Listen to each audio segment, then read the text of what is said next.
कि तेलंगाना को मैं गुजरात के रास्ते पे ले जाता हूं, गुजरात मॉडल बनाता हूं అని ఇక్కడ ఈయన మాట్లాడుతాడు।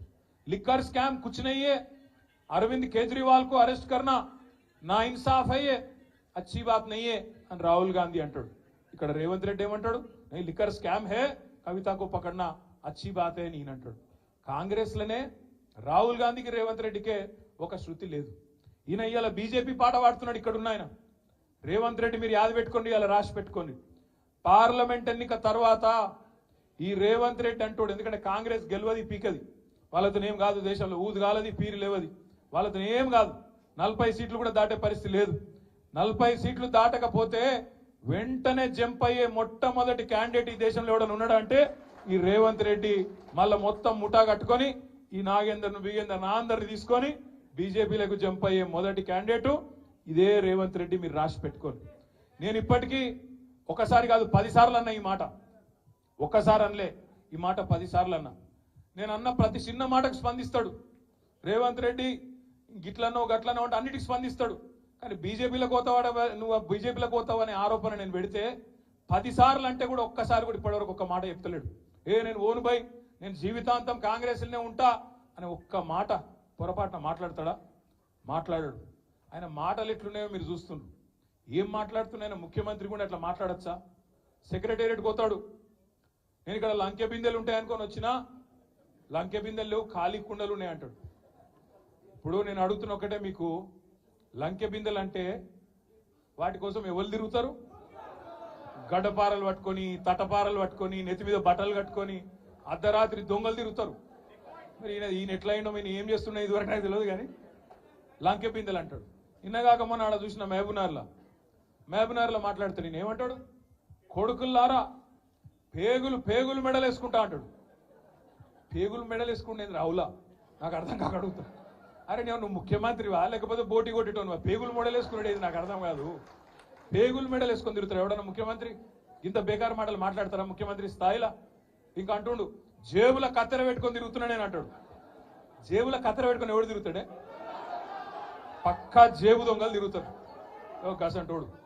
అయ్యా రేవంత్ రెడ్డి గారు, జేబుల కత్తెర దగ్గర పైలం అటు ఇటు అయితే డేంజర్ ఉంటుంది సుమా, చాలా డేంజర్, జాగ్రత్తగా పెట్టుకోండి। ఎందుకంటున్నా అంటే గీన మన కర్మ, మన ముఖ్యమంత్రి జేబుల కత్తెర పెట్టుకొని తిరుగుతా, మెడల పేగులు వేసుకుంటా, లంకె బిందెలు పెట్టుకొని గీవిడ అవే మన ముఖ్యమంత్రి। రైతు బంధు ఈరా మగడ అంటే అది శాత కాదు, కరెంట్ ఇయనికి శాత కాదు, మహిళా సోదరి మనులకు నెలకు 2500 ఇస్తాను, అది ఈరా భయ అంటే అది లేదు, నెలకు 4000 ఇస్తాం ముసలోళ్ళ కన్నా అదేదిరా భయ అంటే అది దిక్కులేదు, ఇది ఏది తులం బంగారం అన్న ఆడపిల్లల పెళ్లికి అదేదిరా అంటే అది లేదు, ఇవేవి లేవు। అందుకే దాన్ని కవర్ చేయడానికి ఏం చేస్తుండు, ఫోన్ ట్యాపింగ్ అవుతుంది అంటాడు। ఏడైతుందిరా భయ, ఏమైతుంది బయట పెట్టంటే మనకు చెప్పాడు, యూట్యూబ్లకు లింకులు ఇస్తారు, యూట్యూబ్లకు మీడియాలకు లింకులు ఇచ్చి వీళ్ళ ఫోన్ ట్యాప్ అయింది, వాళ్ళ ఫోన్ ట్యాప్ అయింది, ఇదైపోయింది అదైపోయింది, చెయ్యి నీ చేతులు ఉంది కదా అధికారం, ఏం చేస్తావు వచ్చేయి అద్దంటారు ఎవరన్నా?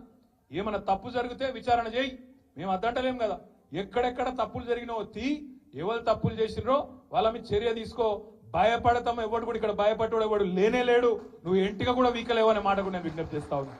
మీరు దయచేసి నేను మిమ్మల్ని కోరేది ఒకటే, మనం వీటికి ఆగం కావద్దు। ఈ 100 రోజులల్లా అస్సలు పనిచేసే తెలివేమో లేదు, కరెంట్ ఇచ్చే ముఖం లేదు, మంచిళ్ళు ఇచ్చే ముఖం లేదు, రైతు బంద్ చేసే ముఖం కాదు, రైతులు చస్తుంటే రైతుల పొలాలు ఎండుతుంటే ఆయన పోయే తెలివి లేదు, ఓదికు ఇసుక దందా, ఓదికు రైస్ మిల్లర్లను పిలిచి బెదిరించుడు, ఓదికు క్రషర్లను పిలిచి బెదిరించుడు, ఓదికు బిల్డర్లను పిలిచి బెదిరించుడు, మాకు పార్లమెంట్ ఎన్నికలకు పైసలు కావాలి, ఢిల్లీకి కప్పం కట్టాలి అని 2000 కోట్లు ఇప్పటికే మెల్లగా జమ చేసుడు, ఆ జమ చేసుడు బయటికి రాకుండా ఏం చేయాలి, ఇగో ఫోన్ ట్యాపింగ్ అవుతుంది, ఇగో ఈ స్కామ్ అవుతుంది, గొర్రెల స్కామ్ అవుతుంది, బర్రెల స్కామ్ అవుతుంది అని టీవీలలో తిప్పాలి, మన నెత్తులని ఖరాబ్ చేయాలి। అసలు కథ ఏంది, కిందనేమో ఇసుక స్కామ్ లో ఒక మంత్రి దొరుకుతాడు, ఇంకో దగ్గర రైస్ మిల్లర్లు ఇంకో మంత్రి బెదిరిస్తాడు, ఇంకో దగ్గర క్రషర్ల మీద దాడులు చేసుకుంటా అక్కడ పైసలు వసూలు చేస్తారు, ఇక్కడ బిల్డర్ల మీద దాడులు చేసుకుంటా ఇక్కడ పైసలు వసూలు చేస్తారు। నేను అడుగుతున్నా రేవంత్ రెడ్డి, హైదరాబాద్ పరిధిలో ఇలా నువ్వే మున్సిపల్ మంత్రివి, నేను ఇదివరకు మొన్నటిదాకా నేను డిసెంబర్ దాకా నేను మంత్రిగా ఉంటి కాబట్టి నాకు తెలుసు, డిపార్ట్మెంట్ లో ఏం జరుగుతుందో నాకు కూడా తెలుసు। ఇవాళ నేను అడుగుతున్నా, గత 3 నెలలుగా హైదరాబాద్ లో బిల్డింగ్ పర్మిషన్లు ఎందుకు వస్తలేవు? ఏ కారణం చేత బంద్ పెట్టినావు? బిల్డర్లను పిలిచి బెదిరించి మీరు పైసలు కడితేనే పర్మిషన్ ఇస్తా అంటున్న మాట వాస్తవం కాదా? ఢిల్లీకి 2500 కోట్లు నువ్వు సామంతరాజు కాబట్టి ఢిల్లీకి కప్పం కట్టాలి కాబట్టి ఇవాళ అక్కడ 2500 కోట్లు జమ చేసి కట్టిన మాట వాస్తవం కాదా? ఇవి దోపిడి సొమ్ము కాదా?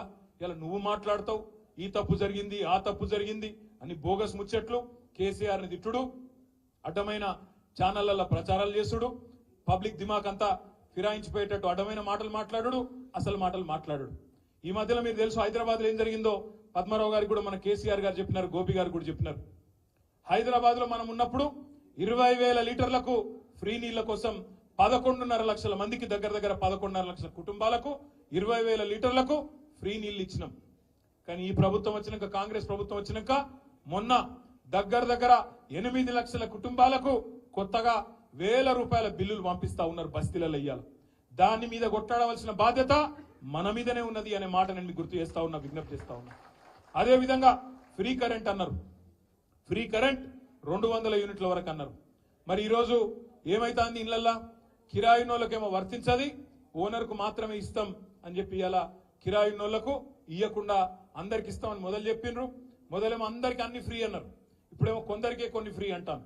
రేషన్ కార్డు అని కట్టింగ్, ఇంకోటని కట్టింగ్ పెట్టి కటింగులు చేసే ప్రయత్నం చేస్తున్నారు. దీని మీద కూడా అడ్డుకోవాల్సిన బాధ్యత, పోరాడవలసిన బాధ్యత, ప్రజలకు చెప్పవలసిన బాధ్యత మన మీదనే ఉన్నది. ఇవాళ కాంగ్రెస్ వాళ్ళు నమ్ముకున్నదేమో పచ్చి అబద్ధాల ప్రచారాలను, హైదరాబాద్ లో ఉండే కొంతమంది టీవీ ఛానళ్లను అడ్డం పెట్టుకొని, యూట్యూబ్ ఛానళ్లను అడ్డం పెట్టుకొని దిమాగ్ ఖరాబ్ చేసే ప్రయత్నమేమో వాళ్ళు చేస్తాండ్రు. ఇక బీజేపీలకు తెలిసింది ఒకటే ఒక విద్య, రామ్ నామ్ జపనా పరాయమాల అపన. 10 ఏళ్ళు ఏం బిక్కిండ్రా అంటే అది చెప్పనికి ఏం లేదు. 10 ఏళ్ళు ఏం చేసిరా మోడీ గారి దేశానికి అంటే చెప్పేందుకు ఏం లేదు కిషన్ అన్నకు. అందుకే ఏం చెప్పాలి, జై శ్రీరామ్. మేము కూడా జై శ్రీరామే, మాకేం అభ్యంతరం లేదు. కానీ కాకపోతే మీరు ఆడుతున్న ఈ నాటకం, రాముని అడ్డం పెట్టుకుని ఆడుతున్న నాటకం ఏదైతుందో తప్పకుండా అందరం కూడా పసిగట్టవలసిన అవసరం ఉంది. ఇలా ప్రతిపక్షాల గొంతు నొక్కడం, జైల్లో పెట్టడం, ఎలక్షన్లలో మానసికంగా ప్రతిపక్షాలను వేధించడం, దొంగ కేసులు పెట్టడం. నేను ఒక్కటే అడుగుతున్నా ఇవాళ మోడీ గారిని, కిషన్ రెడ్డి గారిని. కిషన్ రెడ్డి అంటాడు నిన్న లిక్కర్ స్కామ్ లో ఏమేముందో నేను అంతా బయట పెడతా. అది కోర్టులోనే ఉండే, కోర్టులో పెట్టు, బయట పెట్టు. నిజంగా తప్పు జరిగితే బయట పెట్టి కోర్టులో జడ్జి గారు శిక్ష వేస్తాడు, తప్పకుండా న్యాయం జరుగుతుంది. ఇష్టం వచ్చినట్టు బయట ఒర్లుడు, నోరు వారేసుకున్నాడు కాదు. 5 ఏళ్లు కేంద్ర మంత్రిగా సికింద్రాబాద్కి ఏం చెప్పినావో, ఏం చేసినావో ఇప్పటి వరకు చెప్పుమని చెప్పి నేను అడుగుతా ఉన్నా. చెప్పి ఓటు అడుగుమని చెప్పి నేను కోరుతా ఉన్నా. పద్మారావు గారు ఇప్పుడే ఒక మాట అన్నారు, నేను రాబోయే 5 ఏళ్ల పాటు సికింద్రాబాద్ ఎంపీగా మీకు ఎల్లవేళలా ఎమ్మెల్యేగా ఎట్లా అందుబాటులో ఉన్నానో అట్లనే ఉంటా, మీకోసం గొంతు విప్పుతా, మీకోసం పార్లమెంట్ లో కొట్లాడతా, సికింద్రాబాద్ హక్కుల కోసం, సికింద్రాబాద్ ప్రజల కోసం తప్పకుండా మీ గొంతునై పార్లమెంట్ లో వాదిస్తా అనే మాట పద్మారావు గారు చెప్తా ఉన్నారు. ఇలా పోటీ 3 నాయకులకు మధ్యన జరుగుతున్నది. ఒక ఫెయిల్ అయిన ఎంపీ కిషన్ రెడ్డి గారు ఎందుకు పనికిరాడనే ఒక ఆలోచన ప్రజలకు వచ్చి ఖచ్చితంగా ఓడగొట్టాలి కిషన్ రెడ్డిని అనే ఒక ఆలోచనకు సికింద్రాబాద్ లో ఇప్పటికే